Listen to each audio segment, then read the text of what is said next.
ಸುವರ್ಣ ಮಿಲನ ಮಿಲನ ಮಿಲನ ಮಿಲನ.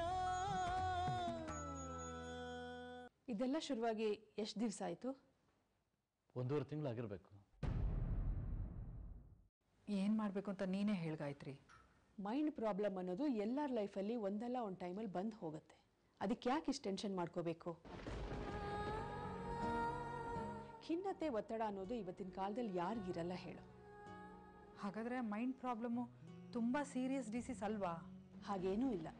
ನಮ್ಗೆ ಹೇಗೆ ತಲೆನೋವು ಜ್ವರ ಬರುತ್ತೋ ಹಾಗೇನೆ ಮೈಂಡ್ ಪ್ರಾಬ್ಲಮ್ ಬರೋದು ಕೂಡ ಕಾಮನ್. ನಮ್ಮ ದೇಹಕ್ಕೆ ಕಾಯಿಲೆ ಬಂದಾಗ ನಾವೇನಾದರೂ ಟೆನ್ಷನ್ ಮಾಡ್ಕೋತೀವ ಹೇಳು?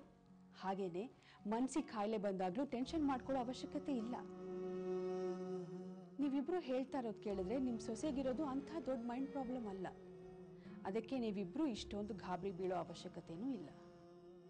ಗಾಬರಿ ಆಗದೆ ಇರೋಕ್ಕಾಗುತ್ತೆ ಡಾಕ್ಟರ್? ಸೊಸೆನ ಮಗಳ ಥರ ನೋಡ್ಕೊಂಡಿದ್ದೀವಿ ನಾವು. ಅವಳು ಈ ಥರ ಬಿಹೇವ್ ಮಾಡೋದನ್ನು ನೋಡೋಕ್ಕಾಗ್ತಾ ಇಲ್ಲ. ನೀವೇ ಟ್ರೀಟ್ಮೆಂಟ್ ಕೊಡಬೇಕು. ಜ್ಯೂಸ್ ತಗೊಳ್ಳಿ.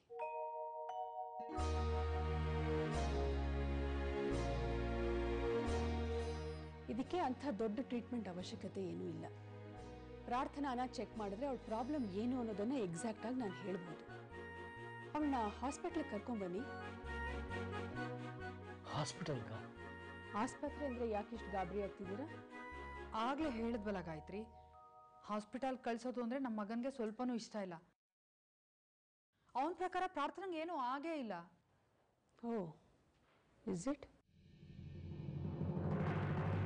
ಅದಕ್ಕೆ ಸ್ವಲ್ಪ ದಿನ ನಮ್ಮ ಮನೇಲಿದ್ದು ಯಾರಿಗೂ ಗೊತ್ತಾಗ್ದಾಗೆ ಪ್ರಾರ್ಥನೆನ ಅಬ್ಸರ್ವ್ ಮಾಡಿ ಮೆಡಿಸನ್ ಕೊಡೋಕ್ಕಾಗತ್ತಾ ಗಾಯತ್ರಿ? No way. ದಿನ ನನಗೆ ಹಾಸ್ಪಿಟ್ಲಲ್ಲಿ ಪೇಷಂಟ್ಸ್ ಕಾಯ್ತಾ ಇರ್ತಾರೆ. ನಾನು ನಿಮ್ಮನೆಗೆ ಬಂದು ಕೂತ್ಕೊಂಡ್ರೆ ಅವ್ರಿಗೆಲ್ಲ ಟ್ರೀಟ್ಮೆಂಟ್ ಕೊಡೋರು ಯಾರು? ಯಾವುದೇ ಮುಚ್ಚುಮರೆ ಇಲ್ಲದೆ ಟ್ರೀಟ್ ಮಾಡಿದ್ರೇನೆ ಪೇಷಂಟ್ ಗುಣ ಆಗೋದು ಸಂಧ್ಯಾ. ಗಾಯತ್ರಿ ಪ್ಲೀಸ್ ಕಣೆ, ಇದೊಂದು ಸಲ ಹೆಲ್ಪ್ ಮಾಡು. ಈ ಪ್ರಾಬ್ಲಮ್ನಿಂದ ತುಂಬಾ ಸಂಕಟ ಪಡ್ತಿದ್ದೀವಿ. ಇದಕ್ಕೊಂದು ಪರಿಹಾರ ಅಂತ ಸಿಕ್ಕಿದ್ರೆ ನಮಗೂ ನೆಮ್ಮದಿ. ಸ್ವಲ್ಪ ಟೈಮ್ ಕೊಡು ಸಂಧ್ಯಾ, ಯೋಚನೆ ಮಾಡಿ ಹೇಳ್ತೀನಿ. ಪ್ರಾರ್ಥನಾನ ಹಾಸ್ಪಿಟಲ್ ಕರ್ಕೊಂಡ್ಬಂದ್ರೆ ಕ್ಯೂರ್ ಮಾಡೋ ಜವಾಬ್ದಾರಿ ನಂದು. ಹೇಗಾದರೂ ಮಾಡಿ ಅವಳನ್ನ ಹಾಸ್ಪಿಟಲ್ ಕರ್ಕೊಂಬರೋಕ್ಕೆ ಟ್ರೈ ಮಾಡಿ. ಸರಿ ಡಾಕ್ಟರ್, ಟ್ರೈ ಮಾಡ್ತೀನಿ. ಅಂಕಲ್, ಮಾತಾಡ್ತಾ ಜ್ಯೂಸ್ ಕುಡಿಯೋದನ್ನೇ ಮರ್ತಿದ್ದೀರಿ. ಪ್ಲೀಸ್ ತಗೊಳ್ಳಿ. Thank you.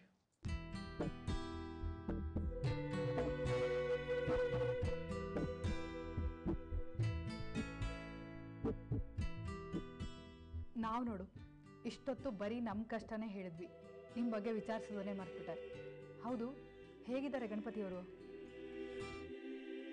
ಅವರು ಏರ್ ಕ್ರ್ಯಾಶಲ್ಲಿ ಹೋಗಿ 6 ವರ್ಷ ಆಯಿತು. I am so sorry Gayatri. It's okay. ಅವಳಿಲ್ಲದೆ ಬದುಕೋದು ನಮ್ಗೆ ಅಭ್ಯಾಸ ಆಗಿಬಿಟ್ಟಿದೆ. ಇರೋದು ಇವಳೊಬ್ಳೆ. MBA ಮಾಡ್ಕೊಂಡಿದ್ದಾಳೆ. ಈ ಗಂಡ ಮನೆ ಸಂಸಾರ ಇದು ಯಾವುದರಲ್ಲೂ ಅವಳಿಗೆ ಇಂಟ್ರೆಸ್ಟ್ ಇಲ್ಲ. ಬರೀ ಕೆಲಸ ಕೆಲಸ ಕೆಲಸ ಕೆಲಸ ಅಷ್ಟೇ ಅವಳು ಏಮು. ಅವಳಿಗೆ ಅವಳದೇ ಅದು ಕಂಪನಿ ಮಾಡಬೇಕಂತೆ. ಈ ನನ್ನ ಹಾಸ್ಪಿಟ್ಲು ಪೇಷಂಟ್ಸು ಇದು ಯಾವುದೋ ಅವಳಿಗೆ ಇಂಟ್ರೆಸ್ಟ್ ಇಲ್ಲ. ಇಂಟ್ರೆಸ್ಟಿಂಗ್. ಓನ್ ಕಂಪ್ನಿ ಮಾಡೋದು ಒಳ್ಳೆ ಐಡಿಯಾ. Very good. ಆದರೆ ಕಂಪನಿ ಮಾಡೋ ಮೊದಲು ಹ್ಯಾಂಡ್ಸ್ ಆನ್ ಎಕ್ಸ್ಪೀರಿಯನ್ಸ್ ಇದ್ರೆ ಒಳ್ಳೇದು ಅಂತ ನನ್ನ ಒಪಿನಿಯನ್. ಅದಕ್ಕೆ ಯಾವುದಾದ್ರೂ ಕಂಪನಿಲಿ ಸ್ವಲ್ಪ ದಿನ ಕೆಲಸ ಮಾಡೋಣ ಅಂತ ಇದ್ದೀನಿ. ರೋಗಿ ಬಯಸಿದ್ದು ಹಲ್ವನ್ನ ಡಾಕ್ಟರ್ ಮಗಳು ಬಯಸಿದ್ದು ಹಲ್ವನ್ನ ಅನ್ನೋ ಹಾಗಾಯ್ತಲ್ಲ. ನೀವೇನು ಹೇಳ್ತಿದ್ದೀರಾ ಅಂತ ನಂಗೆ ಅರ್ಥ ಆಗಲಿಲ್ಲ ಅಂಕಲ್. ನೋಡಮ್ಮ, ನಮ್ಮದು ಕೋಟ್ಯಾಂತರ ರೂಪಾಯಿ ಬಿಸ್ನೆಸ್ ಮಾಡೋ ಕಂಪನಿ ಇದೆ. ನಮ್ಮ ಸೊಸೆ ಪ್ರಾಬ್ಲಮಿಂದಾಗಿ ನಮ್ಮ ಮಗನಿಗೆ ಆ ಕಡೆ ಗಮನ ಕೊಡೋಕ್ಕಾಗ್ತಾ ಇಲ್ಲ. ನಾವು ಅಷ್ಟೇ ನಮ್ಮ ಕಂಪ್ನಿನ ಓವರಾಲ್ ಆಗಿ ಮ್ಯಾನೇಜ್ ಮಾಡೋದಕ್ಕೆ ಯಾರಾದರೂ ಸಿಗ್ತಾರಾ ಅಂತ ಹುಡುಕ್ತಾ ಇದ್ವಿ. ನೀ ಸಿಕ್ಕಿದೆ ಅಷ್ಟೇ. Is it? ಹಾಗಾದರೆ ನಾನು ನಿಮ್ಮ ಕಂಪನಿಲಿ ಕೆಲಸ ಮಾಡ್ಬೋದಾ ಅಂಕಲ್? ಶ್ಯೂರ್. ನಾಳೆಯಿಂದನೇ ಕೆಲಸ ಶುರು ಮಾಡ್ಬೋದು. ಯಾವುದಕ್ಕೂ ನನ್ನ ಮಗನ ಒಂದು ಮಾತು ಕೇಳಿ ನೋಡ್ತೀನಿ. ಅವ್ನು ನನ್ನ ಮಾತು ತೆಗೆದುಹಾಕಲ್ಲ. Okay uncle. ತುಂಬ ದೊಡ್ಡ ಮನಸ್ಸು ನಿಮ್ಮದು. ನೀವು ಆ ಥರ ಹೇಳಿ ನಾನು ಎಂಬ್ರೆಸ್ ಮಾಡಬೇಡಿ. ಗೌರಿಗೆ ಕೆಲಸ ಬೇಕಾಗಿತ್ತು, ನಾವು ಕೆಲಸ ಮಾಡೋನು ಹುಡುಕ್ತಾ ಇದ್ವಿ. ಇಟ್ಸ್ ಜಸ್ಟ್ ಎ ಕೋಇನ್ಸಿಡೆನ್ಸ್ ಅಷ್ಟೇ. ಓಕೆ, ನಾವೇನು ಹೊಡ್ತೀವಿ ಡಾಕ್ಟರ್. ಸರಿ, ಆದಷ್ಟು ಬೇಗ ಪ್ರಾರ್ಥನಾನ ಹಾಸ್ಪಿಟ್ಲಿಗೆ ಕರ್ಕೊಂಡ್ಬನ್ನಿ. ಸರಿ ಡಾಕ್ಟರ್, ನಮ್ಮ ಪ್ರಯತ್ನ ನಾವು ಮಾಡ್ತೀವಿ. ಬರ್ತೀನಿ Gayatri. Thank you so much. ಸರಿ Sandhya. Bye Gauri, see you at our office. Sure uncle.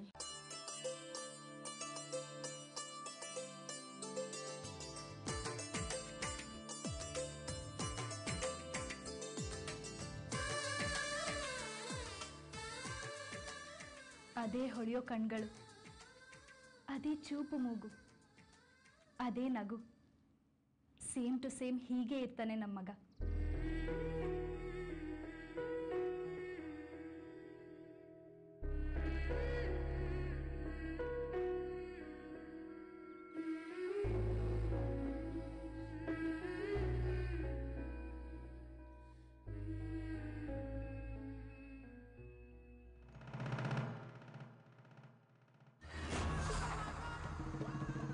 ನಾನು ನಿಮಗೆ ಹೇಳಿದೆಲ್ಲ ಮರ್ತೋಯ್ತಾ ಪ್ರಾರ್ಥನಾ?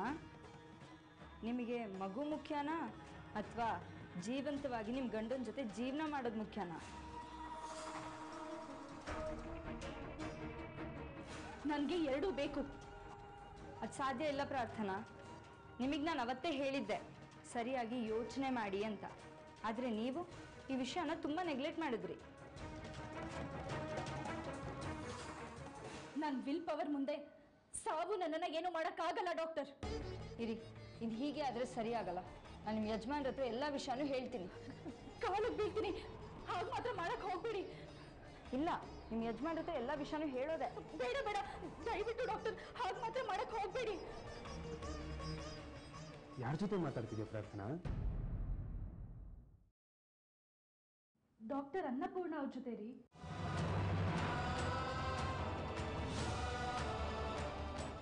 ಓ ಓಕೆ. ನೋಡು, ಇದು ನಾನು ನೀನು ಇಬ್ಬರೇ ಇರೋವಂಥ ರೂಮು. ಇಲ್ಲಿ ಬೇರೆ ಯಾರನ್ನೂ ಬರೋದು ಬಿಡಬೇಡ. ಅಯ್ಯೋ, ನಾನೇನು ಕರೀಲಿಲ್ಲ, ಅವರೇ ಬಂದರು. ನಾನೇನು ಮಾಡಲಿ? ಇನ್ಮೇಲೆ ಅವ್ರೇನಾದ್ರು ಬಂದರೆ ದಯವಿಟ್ಟು ಬರಬೇಡಿ ಅಂತ ಹೊರಗೆ ಕಳಿಸು. ಮನೆಗೆ ಬಂದವ್ರನ್ನ ಆಗ ಹೇಳಿ ಕಳ್ಸಿದ್ರೆ ಚೆನ್ನಾಗಿರುತ್ತಾ? ಅವ್ರು ಬಂದರೆ ನಿನಗೆ ಖುಷಿ ಆಗತ್ತಾ? ಇಲ್ಲಪ್ಪ, ಒಂಥರ ಭಯ ಆಗುತ್ತೆ. ಹಾಗಾದರೆ ನಾನು ಹೇಳಿದಾಗ ಮಾಡು. ಸರಿ ರೀ, ಹಾಗೆ ಮಾಡ್ತೀನಿ. ಪ್ರಾರ್ಥನಾ, ಈ ರೂಮಲ್ಲಿ ನಾನು ನೀನು ಅರ್ಥ 3 ಜನ ಅಲ್ವಾ ಇರೋದು? ಮತ್ತೆ ಬೇರೆಯವ್ರು ಯಾಕೆ ಬರ್ತಾರೆ? ಹೌದಲ್ವಾ? ಹಾಗಾದ್ರೆ ಡಾಕ್ಟರ್ ಅನ್ನಪೂರ್ಣ ಅವ್ರು ಹೇಗೆ ಬಂದ್ರು? ಪ್ರಾರ್ಥನಾ, ನನಗೆ ಯಾಕೋ ತುಂಬಾ ಸುಸ್ತಾಗ್ತಿದೆ. ನಾನು ಸ್ವಲ್ಪ ಹೊತ್ತು ಮಲ್ಕೊಳ್ಳ? ಸರಿ ರೀ. ಬಟ್ ಒಂದು ಕಂಡೀಷನ್, ನೀನು ನನ್ನ ಜೊತೆ ಮಲಗಬೇಕು. ಸರಿ, ಮಲಗ್ತೀನಿ. ಬಾ.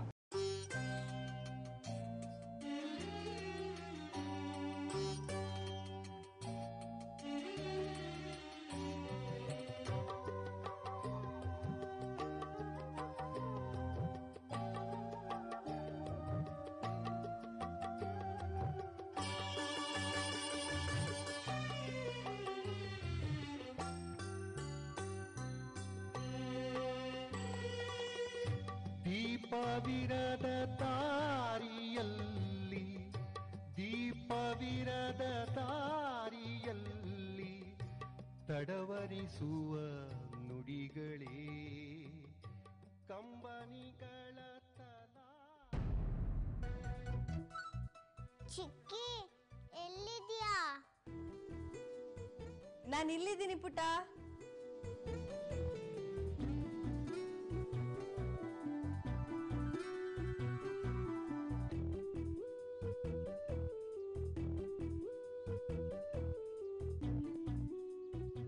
ನನ್ಗೆ ಆಟ ಆಡಿಸ್ತೀಯ ನೀನು?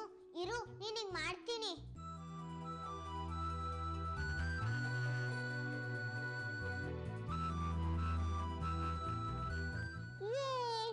ಚಿಕ್ಕಿ ಔಟ್ ಆದ್ಲು. ಹ್ಯಾಪಿನಾ? ಚಿಕ್ಕಿ ಚಿಕ್ಕಿ, ಇನ್ನೊಂದಾಟ? ನನಗೆ ತುಂಬಾ ಸುಸ್ತಾಗ್ತಿದೆ ಪುಟ್ಟ. ಇವತ್ತು ಆಡಿದ್ ಸಾಕು, ನಾವು ನಾಳೆ ಆಡೋಣ. ನಾಳೆವರೆಗೂ ಕಾಯ್ಬೇಕಾ ನಾನು? ಬೋರು. ನಾನು ಬಚ್ಚಿಡ್ಕೋತೀನಿ, ನೀನ್ ನಾನು ಹಿಡ್ಕು, ಓಕೆನಾ? ಓಕೆ. ಅಶ್ವಥ, ಅಶ್ವಥ, ಪ್ರಾರ್ಥನನ್ನ ಅಬ್ಸರ್ವ್ ಮಾಡಿ ಟ್ರೀಟ್ ಮಾಡೋದಕ್ಕೆ ನಮಗೊಬ್ರು ಸೈಕ್ಯಾಟ್ರಿಸ್ಟ್ ಸಿಗೋ ಚಾನ್ಸಸ್ ಇದೆಯೋ? ಹೌದೇನೋ? ತುಂಬಾ ಒಳ್ಳೆ ಸುದ್ದಿ ಕಣ. ಯಾರೋ ಡಾಕ್ಟ್ರು? ನನ್ನ ಹಳೆ ಫ್ರೆಂಡ್ ಡಾಕ್ಟರ್ ಗಾಯತ್ರಿ ಅಂತ ಇವತ್ತು ಸಿಕ್ಕಿದ್ಲು. ಇಂಥ ಸಾವಿರಾರು ಮೈಂಡ್ ಪ್ರಾಬ್ಲಮ್ಸ್ನ ಸಾಲ್ವ್ ಮಾಡಿದಳ್ಳಣ್ಣ. ಆದರೆ ಒಂದು ಪ್ರಾಬ್ಲಮ್ ಇದೆ. ಏನು ಅದು? ಅವರು ಟ್ರೀಟ್ಮೆಂಟ್ಗೆ ಪ್ರಾರ್ಥನನ್ನ ಆಸ್ಪತ್ರೆಗೆ ಕರ್ಕೊಂಬರಕ್ಕೆ ಹೇಳ್ತಾ ಇದ್ದಾರೆ. ಅದು ಆಗದೆ ಇರೋ ಮಾತು ಬಿಡು. ಹೌದು ಕಣ. ಆದರೆ ಅವರು ನಮ್ಮ ಮನೆಗೆ ಬನ್ನಿ, ಪ್ರಾರ್ಥನೆಗೆ ಗೊತ್ತಾಗ್ತಿದ್ದಾಗೆ ಟ್ರೀಟ್ಮೆಂಟ್ ಮಾಡಿ ಅಂತ ಕೇಳಿದ್ವಿ. ಆದರೆ ಅವ್ರು ಹೇಳ್ತಾರೆ ಯಾವುದೂ ಮುಚ್ಚುಮರ ಇಲ್ಲದೆ ಟ್ರೀಟ್ಮೆಂಟ್ ಮಾಡಿದ್ರೇ ಪೇಷಂಟ್ ಗುಣ ಆಗೋದು ಅಂತ. ಏನು ಮಾಡಬೇಕು ಅಂತಲೇ ಗೊತ್ತಾಗ್ತಿಲ್ವೋ? ಸಂಜಯ, ಖಂಡಿತವಾಗಿ ಮನೆಗೆ ಬರಲ್ಲ ಅಂತ ಹೇಳಿಲ್ಲ ತಾನೆ ಅವರು? ಇಲ್ಲ.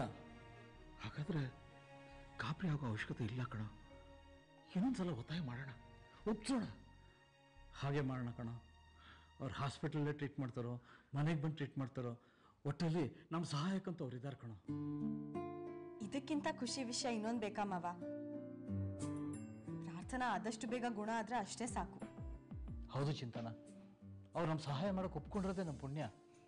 ಮೈಂಡ್ ಪ್ರಾಬ್ಲಮ್ ಹಂಗಂದ್ರೆ?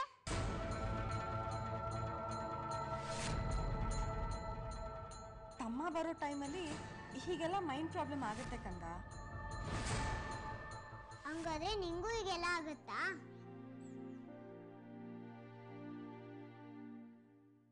ಹಾ, ನನಗೂ ಆಗುತ್ತೆ. ಅದಕ್ಕೆ ನಾನು ದಿನಾ ಮಾತ್ರೆ ತಗೊಳ್ಳೋದು. ಮಾತ್ರೆ ತಗೊಂಡ್ರೆ ಹುಷಾರಾಗ್ತೀಯಾ? ಹಂಗಾದ್ರೆ ಅಮ್ಮಂಗೂ ಕೊಡು. ಕಂದ, ನೀನು ಅಮ್ಮಂಗೆ ಮಾತ್ರೆ ಬೇಕಾಗಿಲ್ಲಮ್ಮ. ನೀನು ಅವಳ ಜೊತೆ ಪ್ರೀತಿಯಿಂದ ಇರು, ಅವಳು ಬೇಗ ಗುಣ ಆಗ್ಬಿಡ್ತಾಳೆ. ಅಪ್ಪನೂ ಇದನ್ನೇ ಹೇಳ್ತಾರೆ. ನನ್ನ ಅಮ್ಮ ವಾಸಿ ಆದ್ರೆ ಸಾಕು, ನನ್ನ ಅಮ್ಮಂಗೋಸ್ಕರ ಏನ್ ಬೇಕಾದ್ರೂ ಮಾಡ್ತೀನಿ. Good girl.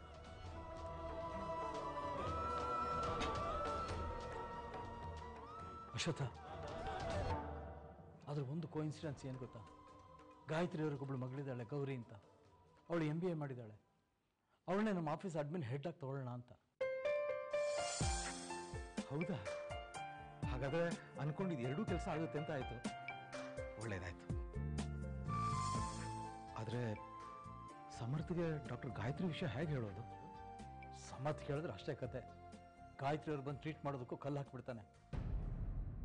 ನಮ್ಮ ಪ್ರಾರ್ಥನೆಗೆ ಏನೂ ಆಗಿಲ್ಲ ಅಂತ ವಾದ ಮಾಡಿ ನಮ್ಮ ಬಾಯಿ ಮುಚ್ಚಿಸ್ತಾನೆ. ಅವನ ಕತೆ ಕಟ್ಕೊಂಡ್ರೆ ನಮ್ಗೆ ಸಸ್ಯ ಕೈ ತಪ್ಪೋಗ್ತಾಳಷ್ಟೇ.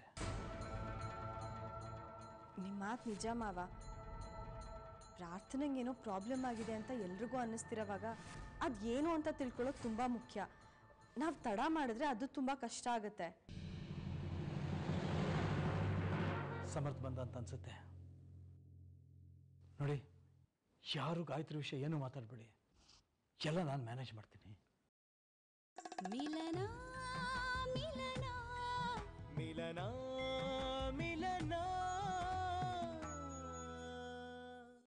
ನೋಡಿ, ಯಾರು ಗಾಯತ್ರಿ ವಿಷಯ ಏನೂ ಮಾತಾಡಬೇಡಿ. ಎಲ್ಲ ನಾನು ಮ್ಯಾನೇಜ್ ಮಾಡ್ತೀನಿ.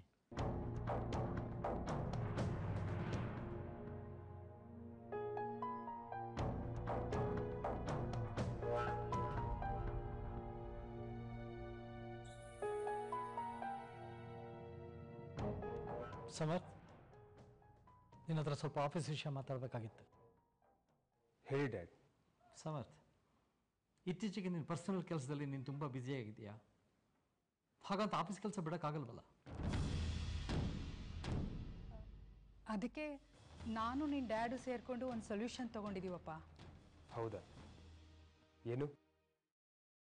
ನೀನೊಬ್ಬನ ಕೈಯಲ್ಲಿ ಆಫೀಸ್ ಹ್ಯಾಂಡಲ್ ಮಾಡೋಕ್ಕಾಗಲ್ಲ ಅಂತ ನಮಗೆ ಚೆನ್ನಾಗಿ ಅರ್ಥ ಆಗುತ್ತೆ.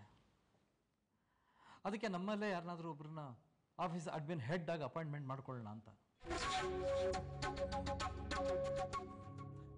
ಗುಡ್, ಒಳ್ಳೆ ಐಡಿಯಾನೇ. ನನಗೂ ಸಾಕಾಗೋಗಿದೆ. ನನ್ನ ಹಳೆ ಫ್ರೆಂಡು ಗಾಯತ್ರಿ ಅಂತ ಇವತ್ತು ಸಿಕ್ಕಿದ್ಲು. ಅವಳ ಮಗಳು ಗೌರಿ ಅಂತ MBA ಕಂಪ್ಲೀಟ್ ಮಾಡಿದ್ದಾಳೆ. ನಮ್ಮ ಕಂಪ್ನಿಗೆ ಅಡ್ಮಿನ್ ಹೆಡ್ ಆಗಿ ಯಾಕೆ ತಗೋಬಾರ್ದು ಅಂತ ನಾವು ಡಿಸ್ಕಸ್ ಮಾಡ್ತಾ ಇದ್ವಿ. Sure, why not? ನಮ್ಮ ಕಂಪ್ನಿಗೂ ಅಂತ ಹೈ ಕ್ವಾಲಿಫೈಡ್ ಜನರೇ ಬೇಕಾಗಿರೋದು. Very good. ನೀನು ಒಪ್ಪಿಗೆ ಕೊಟ್ಟಿಯಲ್ಲ, ಅಷ್ಟು ಸಾಕು. ಡ್ಯಾಡ್, ಇದು ನಿಮ್ಮ ಕಂಪ್ನಿ. ನನ್ನ ಒಪ್ಪಿಗೆ ಕೇಳೋಕ್ಕೇನಿದೆ? ಅದು ನಿಜ. ಆದರೆ ನಾವು ಡಿಸೈಡ್ ಮಾಡೋದೆಲ್ಲ ನಿನಗೆ ಸೂಟ್ ಆಗಬೇಕಲ್ಲ. ನೀವು ಚೆನ್ನಾಗಿ ಯೋಚನೆ ಮಾಡಿನೇ ನಿರ್ಧಾರ ಮಾಡಿರ್ತೀರಂತ ನಂಗೆ ಗೊತ್ತು ಡ್ಯಾಡ್. ಫೈನ್. ಇನ್ಮೇಲೆ ನೀನು ಆಫೀಸ್ ವಿಷಯದಲ್ಲಿ ಜಾಸ್ತಿ ತಲೆ ಕೆಡಿಸ್ಕೋಬೇಡ. ಎಲ್ಲ ಗೌರಿಗೆ ಬಿಟ್ಬಿಡು. ನೀನು ಅವಳನ್ನ ಮಾನಿಟರ್ ಮಾಡು. ಫ್ರೀ ಆಗಿದ್ದಾಗ ಅವಳನ್ನು ಗೈಡ್ ಮಾಡು. ಅಷ್ಟು ಸಾಕು. Okay dad.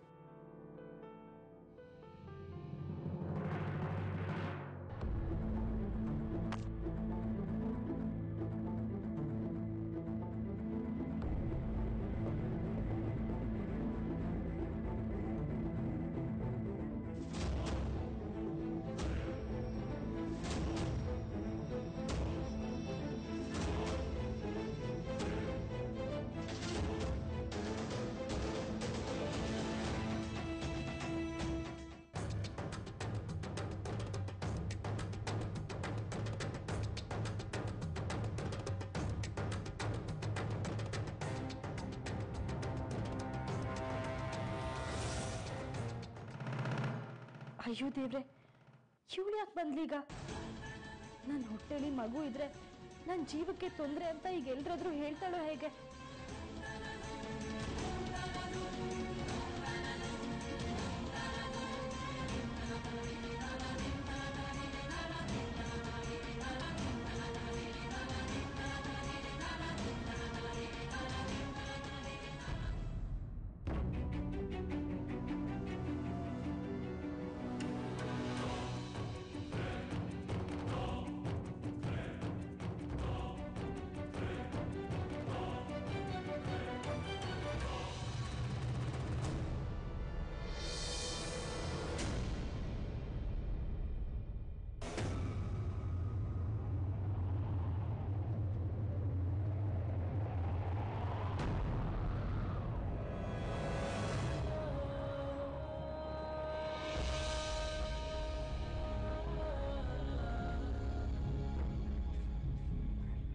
ಏನಾಯ್ತು ಪ್ರಾರ್ಥನಾ? ಓ, ಡಾಕ್ಟರ್ ಅನ್ನಪೂರ್ಣ, ಯಾವಾಗ ಬಂದ್ರಿ? ಒಂದ್ ನಿಮಿಷ ಇರಿ, ನಮ್ಮ ಮನೆಯವ್ರನ್ನೆಲ್ಲ ಪರಿಚಯ ಮಾಡಿಸ್ಕೊಡ್ತೀನಿ.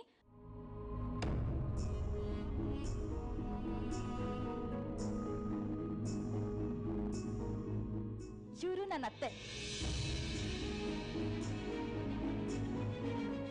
ಇವರು ನನ್ನ ಮಾವ, ಮತ್ತೆ ಇವ್ರು ನನ್ನ ತಂದೆ.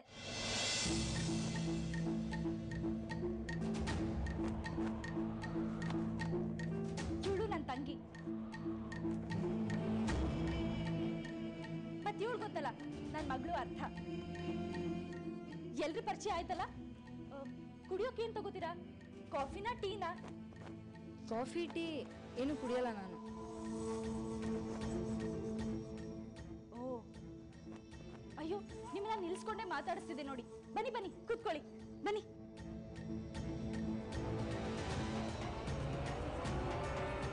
ಕೂತ್ಕೊಳ್ಳಿ. ಮಿಲನ ಮಿಲನ ಮಿಲನ ಮಿಲನ. ನಿಮ್ಮನ್ನ ನಿಲ್ಸ್ಕೊಂಡೇ ಮಾತಾಡಿಸ್ತಿದ್ದೆ ನೋಡಿ. ಬನ್ನಿ ಬನ್ನಿ, ಕೂತ್ಕೊಳ್ಳಿ, ಬನ್ನಿ.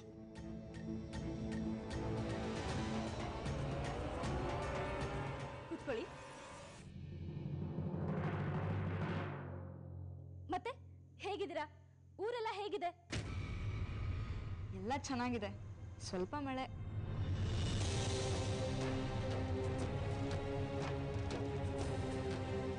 ಡಾಕ್ಟರ್, ನೀವು ಹೀಗೆ ಸಡನ್ ಆಗಿ ಬರ್ತೀರಂತ ನಾವಿಬ್ರು ಅನ್ಕೊಂಡೇ ಇರಲಿಲ್ಲ. ದೇವ್ರೆ ದೇವ್ರೆ, ಈ ಡಾಕ್ಟ್ರು ಯಾವುದೇ ವಿಷಯನ ಮನೆಯವ್ರ ಮುಂದೆ ಬಾಯ್ ಬಿಡದೇ ಇರ್ಲಪ್ಪ. ಡಾಕ್ಟರ್, ಚೆಕಪ್ ಡೀಟೇಲ್ಸ್ ಎಲ್ಲ ಮೇಲ್ಗಡೆ ಇದೆ, ನಾವು ಅಲ್ಲೇ ಹೋಗಿ ಮಾತಾಡೋಣ ಅಲ್ವಾ? ಪ್ರಾರ್ಥನಾ, ನಿನ್ ಬಾ.